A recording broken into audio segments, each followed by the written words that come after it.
Come closer. The shadows have missed you, and tonight they have a new story to tell. Welcome to Scary Stories After Dark.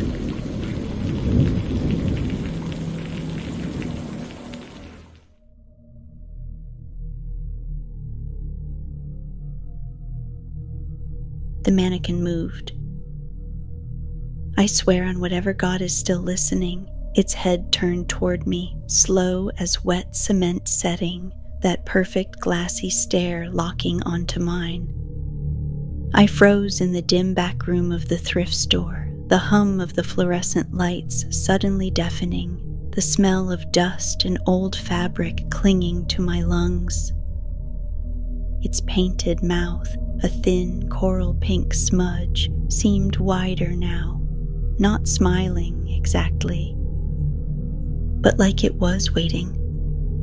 I'd only been working here 3 weeks. I hated the job, hated the cramped aisles of mildewed sweaters, hated the way the mannequins stood on their cracked plastic bases like statues waiting for a cue.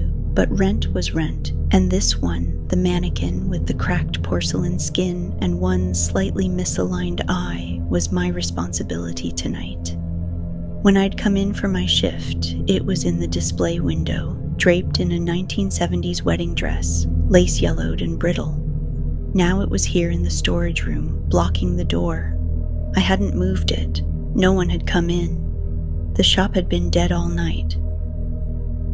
Very funny, I muttered, trying to pretend my voice didn't sound brittle in my own ears. I grabbed its shoulder, meaning to drag it back up front. The plastic felt warm. I yanked my hand back like I'd just touched a stove. Mannequins weren't supposed to feel warm. They weren't supposed to feel like anything except cold, lifeless plastic. I told myself maybe the lights in the display window had heated it up earlier, but the thing was ice cold when I opened the store, and the warmth wasn't fading. The mannequin stood so close now I could see every chip in its paint, every faint spiderweb crack across its cheeks. The eyes, once a dull hazel, seemed darker, shinier.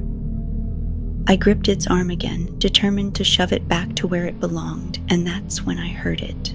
A low, hollow pop, like a joint being pulled from its socket. The arm shifted under my hand. My breath caught. It wasn't the loose, awkward flop of something detached. It was deliberate, the joint rolling in its socket like it belonged to a person. I stumbled back, knocking into a rack of ugly Christmas sweaters. The lights above flickered, casting the back room in short, stuttering flashes of shadow and shape. In one blink, it stood in front of me. In the next, it was closer. My phone was in my pocket, but I couldn't make myself move. The air felt syrup thick, like my muscles were refusing commands. And then, in the uneven flash of dying fluorescence, it turned its head all the way around. The head spun back into place with a smooth, silent click, and I could swear its jaw twitched, almost like it was chewing. The lights steadied, and for a second, the stillness in the room was so complete it made my ears ring, and then it spoke. Not out loud, not in a voice that moved the air. The sound slid into my head like a memory I didn't have until now, slippery and uninvited. Lena. I froze. No one had said my name. The store was empty. I backed toward the door, keeping my eyes locked on its face, and noticed something I hadn't before.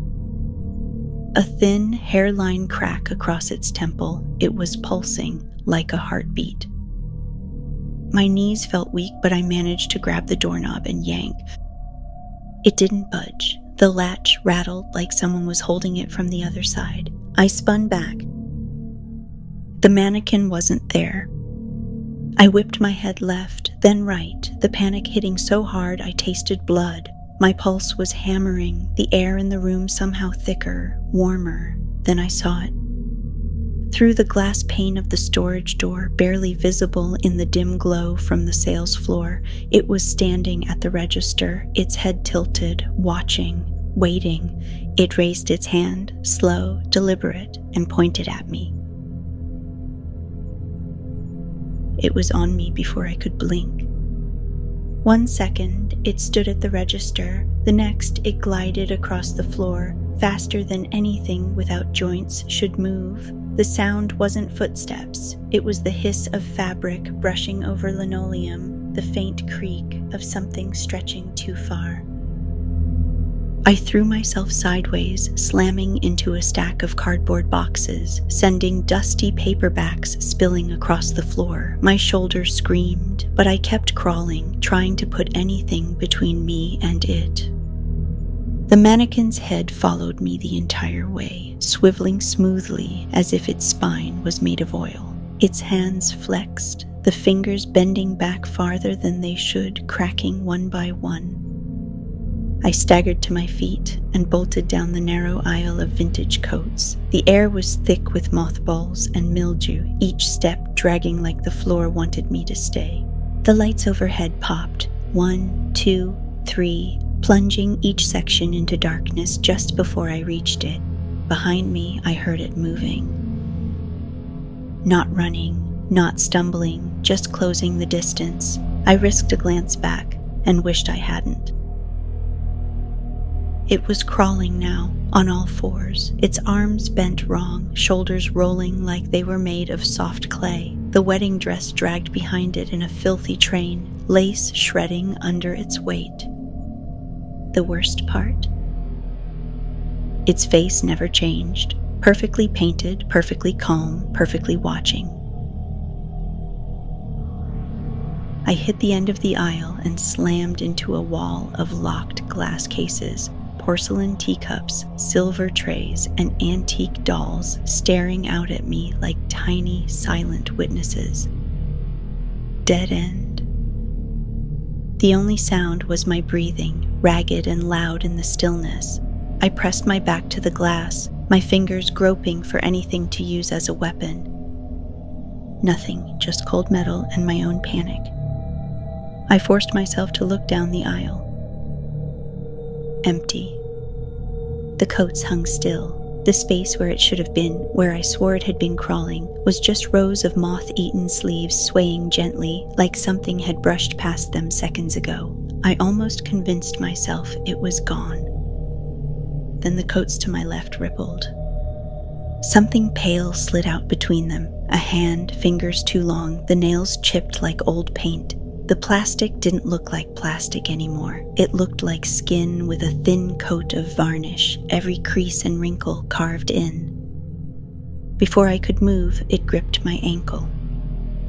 The pressure was unreal, not crushing, but locking me in place like I'd been bolted to the floor. I kicked and clawed at the shelves, but it didn't loosen. Then it started to pull. I fell hard, smacking my elbow on the tile. The glass behind me rattled with the impact. The hand kept dragging me toward the aisle gap, toward the black mouth between the coats. I dug my nails into the floor, shoes squealing against the tile. The thing on the other end didn't strain or grunt. It just pulled, slow, steady, like it knew I'd tire out before it did.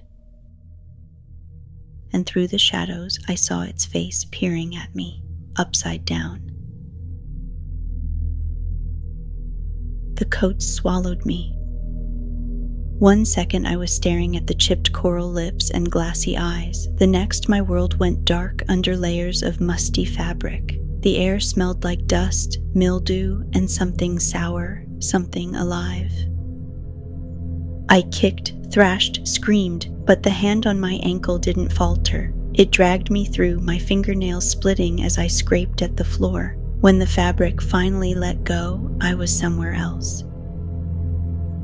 The thrift store was gone. I lay sprawled on cold concrete, my breath puffing white in the dim light. The air was wet, clammy, and the walls, if you could call them that, were rows of mannequins. Hundreds. They stood in perfect lines, shoulder to shoulder, all facing forward. None of them wore clothes. Each one had a face cracked in different places, eyes painted in shades of brown, blue, and green, but every pair stared straight at me. My stomach turned when I realized their arms weren't all plastic. Some of them were pale flesh, some with bruises, some still with fingernails that looked bitten down. Some blinked. I staggered back, heart pounding so hard I could feel it in my teeth.